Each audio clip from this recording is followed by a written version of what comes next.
The heavy file slammed onto my desk like a gavel sentencing me to freedom. Rain hammered against the glass walls of Sterling Logistics, but it couldn't drown out my father's voice. "You are fired, loser," Brandon screamed, his face turning violent purple. "You sit on that computer all day while the warehouse burns. You are lazy, Alyssa. You are a cancer to this legacy." From the corner, my sister Isabella simply smirked. They thought they were cutting out the rot. They didn't realize they were unplugging the life support. Drop a comment and let me know where you're listening from and what time it is for you right now. I'd love to know who's part of our community. Most people in that room expected tears. They expected me to beg, to explain, to point out the thousands of hours I had poured into keeping this sinking ship afloat. But begging is for people who have no options, and crying is for people who have lost something valuable. I looked at Brandon, my father technically, though he hadn't earned that title in decades, and felt a terrifying sense of calm wash over me. It was the quiet sovereignty of someone who knows exactly where the bodies are buried, because she dug the graves herself. I offered no words. I simply stood up. The leather chair didn't even squeak. I had oiled it last week, just like I greased every other friction point in this company.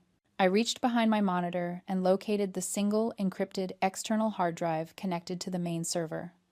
The click of the cable releasing sounded like a gunshot in the silent office. Isabella rolled her eyes, sipping her latte, thinking I was packing up personal photos or music files. She didn't realize I was unplugging the brain of the entire operation. I slid my security badge across the mahogany desk. It stopped exactly at the edge, teetering there, much like the company's solvency. "Thank you for the opportunity," I said. My voice was flat, devoid of sarcasm, devoid of warmth. It was the voice of an auditor closing a file. I walked out of the glass office, past the rows of empty cubicles, and pushed through the heavy front doors into the Seattle rain. The cold water hit my face, and for the first time in 3 years, I breathed. 20 minutes later, I was inside my loft in Pioneer Square. The space was the antithesis of Sterling Logistics. It was cool, silent, and ruthlessly organized. Monitors lined the far wall, glowing with real-time data streams. I tossed the wet badge into the trash and plugged the hard drive into my personal server. On the screen, the truth illuminated the room in soft blue light. This was what they called laziness. For 3 years, while Brandon screamed at warehouse managers and Isabella played executive on Instagram, I had been coding. They saw me staring at screens and assumed I was disengaged. They didn't understand that I wasn't working in the business. I was designing the architecture that ran the business. I opened the terminal and typed in a single command: access revoked. I hadn't stolen anything.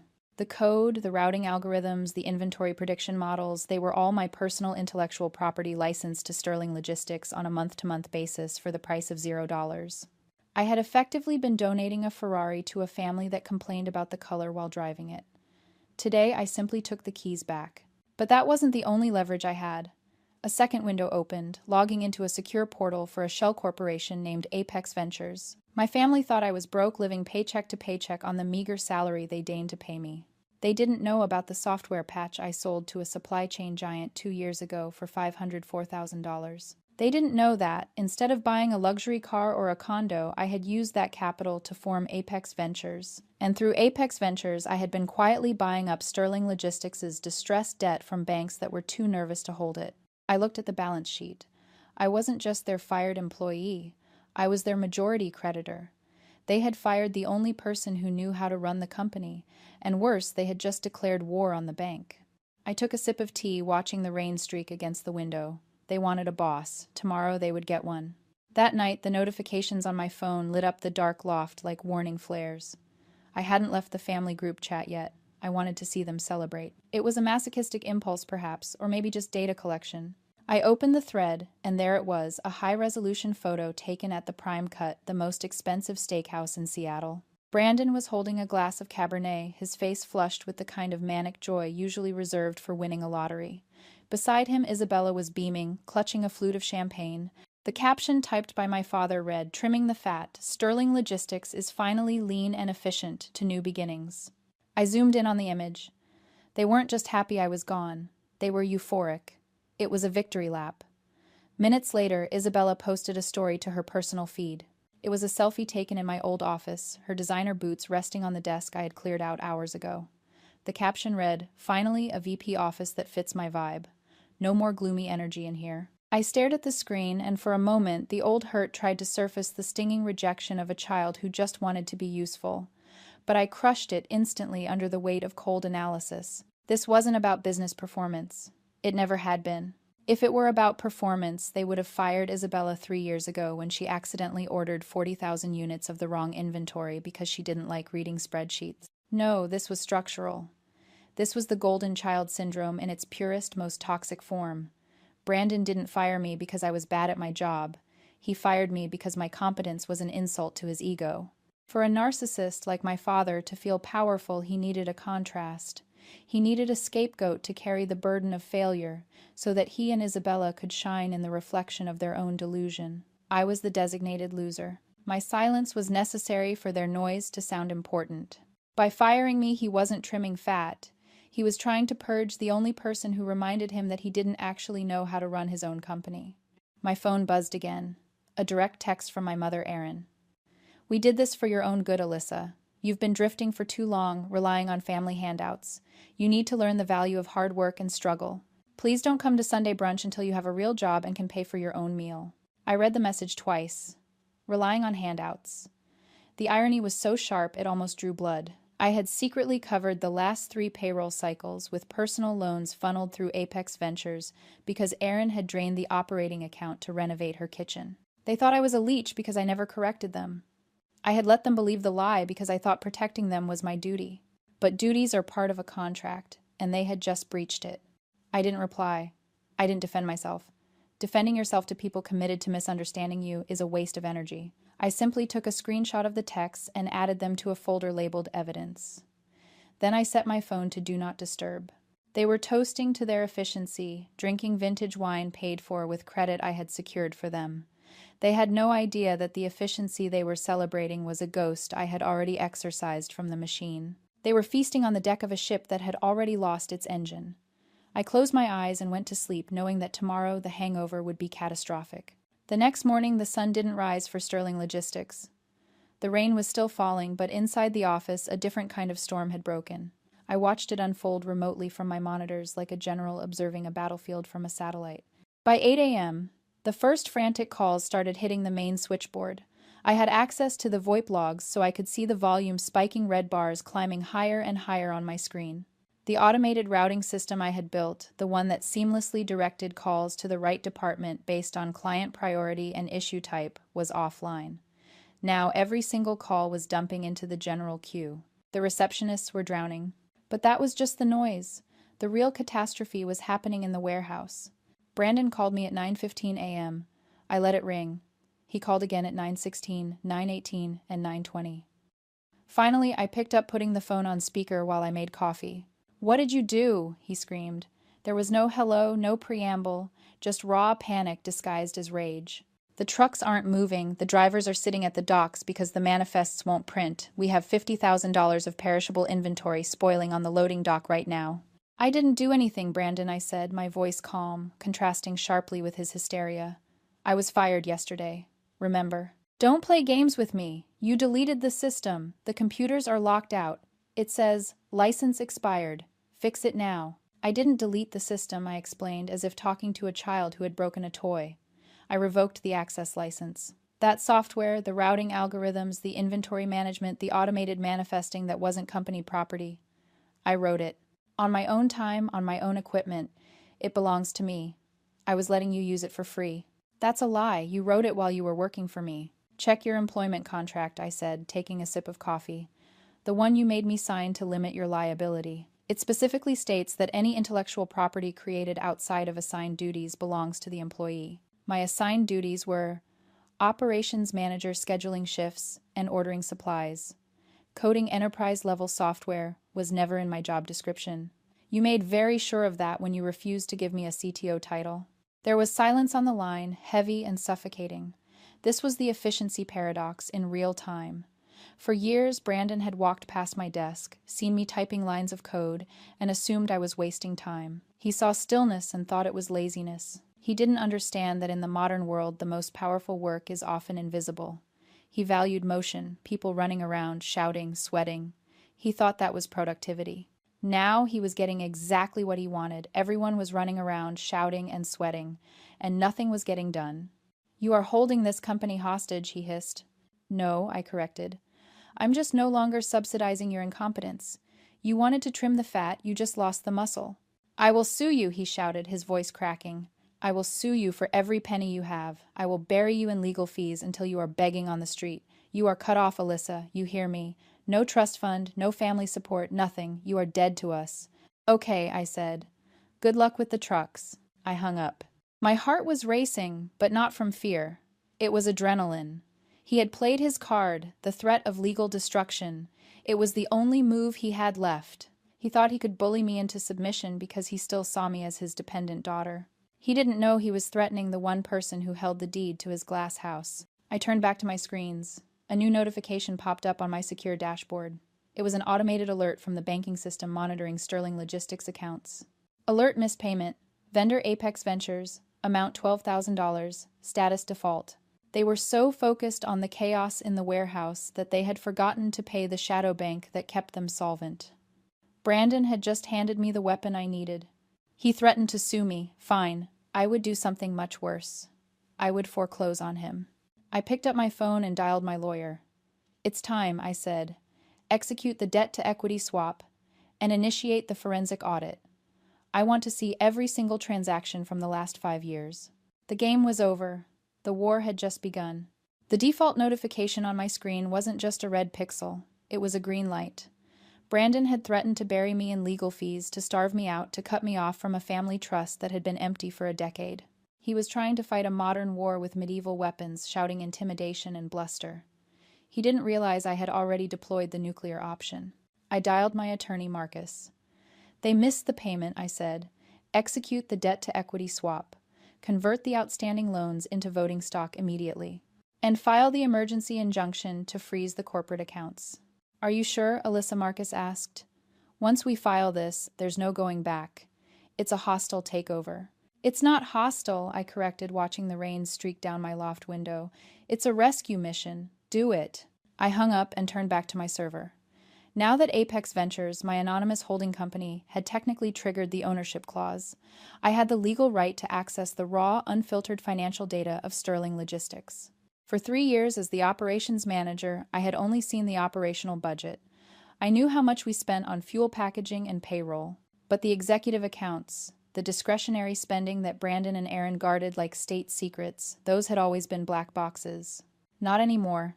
I initiated the forensic audit script I had written months ago, just in case this day ever came. The program crawled through 5 years of bank statements, credit card logs, and vendor invoices. It wasn't looking for profit. It was looking for anomalies. It was looking for the rot. It took 6 minutes for the algorithm to flag the first discrepancy.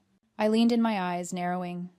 Under the category of marketing consultants, there was a recurring monthly payment of $4,000 to a vendor listed as Prestige Solutions, LLC. I ran a background check on the LLC. It was registered to a residential address in Bellevue. A quick cross-reference with social media confirmed my suspicion. The address belonged to Isabella's boyfriend, a DJ named Kyle, who had never consulted on anything in his life other than a playlist. $144,000 over 3 years. My sister, the VP of marketing, had been funneling company cash directly into her boyfriend's pocket, while I was negotiating $5 discounts on shipping tape to keep us in the black. But that was just the appetizer. The algorithm pinged again, this time flashing red. Vendor Global Strategy Group. Total payments, $82,000. I clicked on the invoice details. They were vague: strategic planning, executive coaching. I traced the routing number. It didn't go to a consulting firm. It went to an offshore holding account, commonly used by online gambling platforms. My breath hitched. Brandon wasn't just incompetent. He wasn't just bad with money. He was an embezzler. He had been draining the company's liquidity to feed a gambling addiction, hiding it under the guise of executive strategy, and then screaming at me about warehouse efficiency to cover the shortfall. The rage that hit me then wasn't hot. It was absolute zero. It froze my blood. All those times he lectured me about laziness. All those times Aaron told me I needed to learn the value of $1. All those times I ate ramen so I could loan them money through Apex Ventures to make payroll. I wasn't saving the family business. I was subsidizing a crime scene. They weren't just my family anymore. They were liabilities. And in business, you don't argue with liabilities. You liquidate them. I stood up and walked to my closet. I pushed aside the hoodies and jeans. I usually wore the tech support girl uniform they despised. In the back, protected by plastic, was a suit I had bought 3 years ago. It was charcoal gray, tailored to the millimeter sharp enough to cut glass. I hadn't worn it because I didn't want to intimidate them. I wanted to fit in. I pulled the suit out. I wasn't dressing for a family reunion. I was dressing for an execution. The boardroom at Sterling Logistics smelled of stale coffee and fear. Brandon, Aaron, and Isabella were seated around the mahogany table, looking like prisoners awaiting sentencing. They were sweating. The rain outside had turned into a deluge, mirroring the chaos engulfing their lives. "Who is this Apex Ventures person?" Brandon demanded, his voice shaky. "Why are they calling an emergency meeting? We missed one payment." "Just one, I can explain it to them." "Maybe it's a lawyer," Isabella suggested, nervously checking her phone. "Maybe they just want to restructure." "We are not restructuring," Brandon shouted, slamming his fist on the table. "I am the CEO. I will not let some vulture capitalist waltz in here and dictate terms to me." The double doors swung open. I walked in. The silence that followed wasn't just quiet. It was a vacuum. I wasn't wearing my company fleece. I was wearing the charcoal suit, my hair pulled back in a severe sleek bun. I carried nothing but a slim tablet. Brandon blinked his confusion, morphing into that familiar dismissive anger. "Alyssa, what the hell are you doing here? I told you you are fired. You are trespassing. Get out before I call security." I didn't stop walking. I moved to the head of the table, his chair, and pulled it out. The sound of the legs scraping against the floor was the only noise in the room. I sat down, placed my tablet on the surface, and looked him dead in the eye. "Sit down, Brandon," I said. "Excuse me," he sputtered, his face reddening. "You don't give orders here. Security." "Security works for the owner," I interrupted, my voice ice cold. "And as of 9 a.m. this morning, Apex Ventures exercised its contractual right to convert outstanding debt into equity. Apex now owns 51% of Sterling Logistics." "So what?" Isabella scoffed. "You work for Apex now, got a job as their secretary." I tapped the tablet. The projection screen behind me flared to life. It displayed the incorporation documents of Apex Ventures. "Sole proprietor, Alyssa Sterling." "I am Apex Ventures," I said. The air left the room. Erin gasped, her hand flying to her mouth. Isabella choked on her water. Brandon stood frozen, his eyes darting between me and the screen as if trying to find the glitch. That's impossible," he whispered. "You're broke. We pay you peanuts." "You paid me peanuts," I corrected. "The market paid me $504,000 for a logistics patch I wrote 2 years ago. I used that money to buy your debt. I have been keeping this company alive for 3 years, Brandon. Me, the lazy daughter. You tricked us," he stammered. "This is fraud." "It's capitalism," I countered. But speaking of fraud, I swiped the tablet.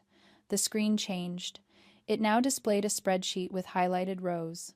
Prestige Solutions LLC, Global Strategy Group, $144,000 to Isabella's boyfriend for consulting. I read aloud. $82,000 to an offshore gambling site. Isabella turned white. Brandon slumped into his chair, looking suddenly small and frail. "This is embezzlement," I stated, my voice echoing in the silent room. "It is corporate theft, and as the majority shareholder, I have a fiduciary duty to report this to the authorities." "Alyssa, please," Erin begged, finding her voice. "We're family. You can't send your father to jail." "Family?" I asked, raising an eyebrow. "Yesterday you told me I wasn't welcome at brunch until I had a real job." "Well, Mom, I have a real job now. I'm the chairman of the board." I slid 3 documents across the table. "These are resignation letters," I explained. "And these are transfers of your remaining voting rights. You sign them, and I won't file charges. You walk away with nothing, but you walk away free." "I raised you," Brandon shouted, trying one last desperate manipulation. "This company is my legacy. You can't take it." "You fired me for being lazy, Dad," I replied, standing up. "I'm just showing you how efficiently I can work." I uncapped a pen and set it down in front of him. "Sign." He looked at me then, at the screen with his gambling debts, then back at me. He saw no mercy in my eyes, only the reflection of his own failure. With a shaking hand, he picked up the pen. 20 minutes later, I walked out of the building. The rain had stopped. The air smelled clean, washed of all the dust and lies. I hadn't kept the company. Running Sterling Logistics would have meant keeping a tether to the past, and I wanted to be free. 10 minutes after they signed the papers, I sold the entire operation to our biggest competitor. I didn't sell it for a profit. I sold it for parts with one strict stipulation: the buyer had to honor the pensions of the warehouse workers Brandon had tried to loot. I stood on the sidewalk and pulled out my phone. I opened the family group chat one last time. It was silent now. No more champagne toasts. No more insults. I hit delete group. I got into my car and drove to a small coffee shop in Capitol Hill, a place where no one knew my name. I ordered a green tea, opened my laptop, and stared at the blank screen. For the first time in years, I wasn't coding to save someone else. I wasn't coding to prove I was worthy. I typed a single line of code. A new project. Just for me.